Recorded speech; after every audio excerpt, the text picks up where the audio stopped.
Good morning. এখন বাজে প্রায় 11টা, সাড়ে 11টা মতন বাজে। একদম সকাল থেকে ব্লগটা স্টার্ট করতে পারিনি, এত প্রচণ্ড গরম পড়েছে না গো, কি বলবো। মানে কিচেনে তো আমি আসতেই পারছি না, যদি বা কিচেনে ঢুকছি মানে তাড়াহুড়ো করে কাজ করে বেরিয়ে যাচ্ছি। একটু যে ক্যামেরা অন করব, একটু যে তোমাদের সাথে শেয়ার করব, সত্যি বলছি মানে এত গরম হচ্ছে। যাই হোক, সবাই নিশ্চয়ই খুব ভালো আছো, যে যেখানেই আছো। তো গরমে খুব সাবধানে থেকো, বেশি বেশি করে জল খেও। আর আমি যেহেতু কফি খাওয়ার নেশাটা না ছাড়তে পারি না গো, এই গরম তাও আমার ব্ল্যাক কফি একটা চাই। তা এখন অবশ্য একটু আমি এসিতে বসবো, একটু আমার এডিটিংয়ের কাজ আছে সেটা করব, তাই জন্য একটু কফি বানিয়ে নিচ্ছি। আর আজকে রান্না করব বলতে আজকে একটু পোঙ্গল বানাবো, তো সেই পোঙ্গলটা তোমাদের সাথে শেয়ার করব। তো চলো, পোঙ্গল বানানোর জন্য দেখো এখানে আমি নিয়েছি গোবিন্দভোগ চাল। গোবিন্দভোগ চাল দিয়ে পোঙ্গল কিন্তু খুব ভালো খেতে হয়। তো গোবিন্দভোগ চাল নিয়েছি ধরো 1 কাপ মতন। আর এখানে আমি মুগের ডাল দিয়ে করছি, এটা উড়দ ডাল দিয়েও করা যায় বা কড়ার ডাল দিয়েও করা যায়, তুয়োর ডাল দিয়েই করে। তা আমি এখানে মুগের ডাল দিয়ে করছি, সহজ পাচ্য হবে বলে। তো সেটাকে আমি ভালো করে 2-3 বার ধুয়ে নিয়ে এটা আমি করছি দেখো রাইস কুকারে। তো রাইস কুকারে চাল আর ডালটা দিয়ে একটু বেশি করে জল দিয়ে দিচ্ছি। এখানে একটু পরিমাণ মতন জলটা লাগে, কারণ বেশ ভালো করে সুসেদ্ধ, একদম নরম করে সেদ্ধ কিন্তু হতে হবে। পোঙ্গল একটা সাউথ ইন্ডিয়ান খাবার, এটা খেতে কিন্তু দুর্ধর্ষ খেতে, আর প্রচণ্ড পেট ভরা, হেলদি, আর এই গরমের জন্য তো ভীষণ ভালো। একটা কাঁচা লঙ্কা ফাটিয়ে দিয়ে দিলাম, তোমরা যদি ঝাল বেশি খাও আর একটা দিয়ে দেবে। এবার রাইস কুকারটা আমি অন করে দিয়েছি, ওটা সেদ্ধ হোক। তা এখানে আমি ফোড়নের জন্য নিয়েছি দেখো গোলমরিচ, সর্ষে, গোটা জিরে আর কারি পাতা, আর দেবো একটা শুকনো লঙ্কা। এই হচ্ছে আমার ফোড়ন। একটু রসুনও দিতে পারো, তবে প্রচণ্ড গরম বলে আমি আর রসুনটা দিইনি। আর এটা আমি বানাবো আগারো রাইস কুকারে। প্রথমেই বলে দিই, এই যে আগারোর এই রাইস কুকারটা, এটার সাথে কী কী দেয় দেখো। প্রথম তো এটা দেখতে খুব সুন্দর, ব্ল্যাক কালারের, খুব স্মার্ট লুক, তোমার কিচেনে রাখলে কিন্তু দারুণ লাগবে। এর সঙ্গে দেখো একটা মেজারিং মাগ দেয়, কর্ডটা আলাদা করে দেয়। এই দেখো একটা মেজারিং মাগ দিয়ে দেয়, একটা এরকম স্টিমার দেয় স্টেনলেস স্টিলের, খুবই সুন্দর ভালো কোয়ালিটির, আর একটা সেরামিক কোটেড এরকম কুকিং বোল দেয়। এবার দেখো রাইস কুকারের ওই বোলটা আমি আবার ধুয়ে নিয়ে বসিয়ে দিয়েছি। এটার মধ্যেই যেহেতু পুরো রেসিপিটাই আমি বানাবো, আর এটার মধ্যে না শুধুমাত্র যে ভাত ডাল এইসব তরকারি এসব না, সব কিছু বানানো যায়, পায়েস পর্যন্ত করা যায়, সুজির হালুয়া থেকে শুরু করে কেনোয়া, ওটস সব কিছু বানাতে পারবে। তো এবার দেখো অল্প একটু ঘি দিলাম, পোঙ্গলটা ঘিয়ের বানালে খেতে খুব টেস্ট হয়। তো ঘিটা দিয়ে একটু ঘিটা গরম করে নেব। তো দেখো গরম হয়ে গেছে, গলে গেছে। এবার এর মধ্যে আমি যে ফোড়নগুলো তোমাদের দেখালাম, কারি পাতা ছাড়া প্রত্যেকটা ফোড়নে আমি দিয়ে দিলাম।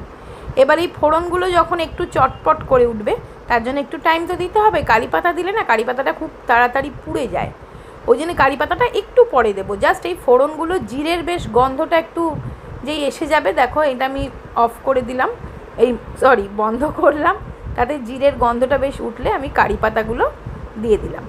এবার কারি পাতাগুলোও যখন একটু চটপট করে উঠবে, একটু আবার চাপা দিয়ে দিচ্ছি।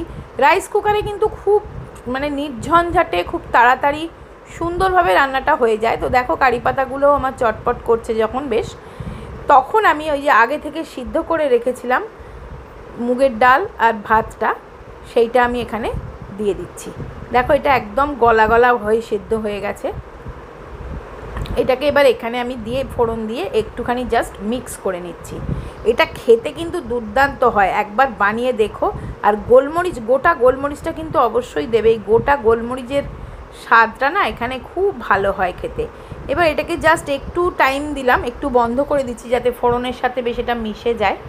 তো দেখো এবার আবার একটু নাড়াচাড়া করে নিচ্ছি, প্রত্যেকটা জিনিস যাতে একটু ভালো করে মিশে যায়। পোঙ্গল বানানো খুব সহজ আর খেতে খুব ভালো আর খুব টেস্টি আর হেলদি, বাচ্চা বড় সবাইরই খুব ভালো লাগবে। আর আর হ্যাঁ, মাঝে আমি কিন্তু স্বাদ মতন নুন দিয়েছিলাম, সেটা হয়তো তোমাদের দেখাতে ভুলে গেছি। এবার দেখো পোঙ্গলটা আমি সার্ভ করে দিলাম, যেমন সুন্দর দেখতে হয়েছে, মনে হচ্ছে না কোনো সাউথ ইন্ডিয়ান ক্যাফেতে বসে তুমি পোঙ্গল খাচ্ছ।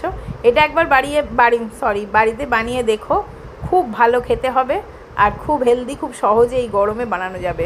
তো চলো আজকে তাড়াতাড়ি করে রান্না করে নিচ্ছি, করে নিয়ে আমি আর বৌদিভাই একটু বেরোবো, যাবো একটু নিউ মার্কেটের দিকে, একটু ক্রকারি দেখতে, কয়েকটা জিনিস বৌদিভাই কিনে নিয়ে যাবে ওখানে, সেই জন্যে।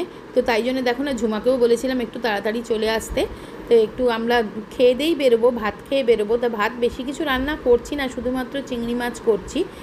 আর দেখো এখানে বৌদিভাই এতদিন পরে এসেছে, বাইরে বেরোলে তো একটু এটা ওটা খেতেই লাগে, তাই না? তাই জন্যে একটুখানি কম করেই ভাত টাত খেয়ে মানে কোনো রকমে একটু খাওয়া দাওয়া সেরে দুপুরবেলা আসলে মানির জন্য তো রান্না করতেই হবে, আর জিম্মাও বাড়িতে থাকবে, ওকে একটু ভাত খাইয়ে দিয়ে যাব। তাই জন্য ঝটপট কাজগুলো সেরে নিচ্ছি, তোমরা দেখতে থাকো। আর হ্যাঁ, অনেকে তোমরা আমাকে কমেন্টস করেছো যে অনেকে হয়তো চুঁচুড়ো থেকে কেউ দেখো, কেউ চন্দননগর থেকে, অনেকেই বলেছো যে তোমরা বৌদিভাইকে চেনো। তো কেউ কেউ লিখেছো আমার ছোটোবেলার বন্ধু। তা আগের ভিডিওতে কিন্তু আমি বৌদিভাইকে কমেন্টসগুলো দেখিয়েছিলাম, বৌদিভাই তোমাদের বন্ধুদের উদ্দেশ্যে অনেক কিছু বলেছে, আগের ভিডিওটা দেখো। এই দেখো, এই চিংড়ি মাছের চচ্চড়িটাও হয়ে গেছে, বাটি চচ্চড়ি জিম্মাকে খাইয়ে দেবো বলে নিয়েছি থালায়। বড্ড গরম, আমি ওকে মেখে খাইয়ে দিলে না তবু ভাত কটা খাবে, নিজে হাতে মাখলে না অর্ধেক খাবে অর্ধেক খাবে না। এইবার দেখো সেরামিকের কালেকশন দেখো,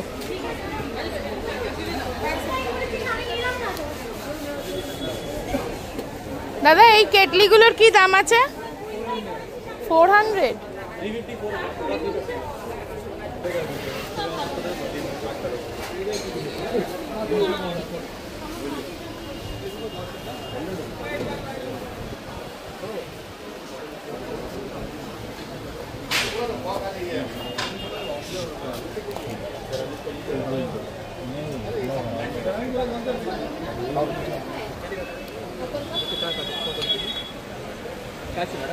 बोलिए दीदी, देखते हम लोगों को नहीं ऐसा मान लीजिए।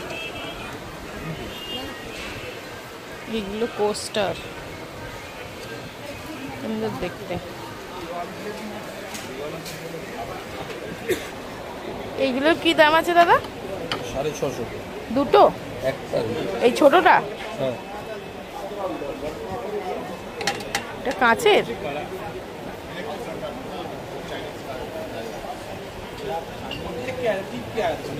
ठीक है, कम 400 का तो लेवा लो और का दे दो।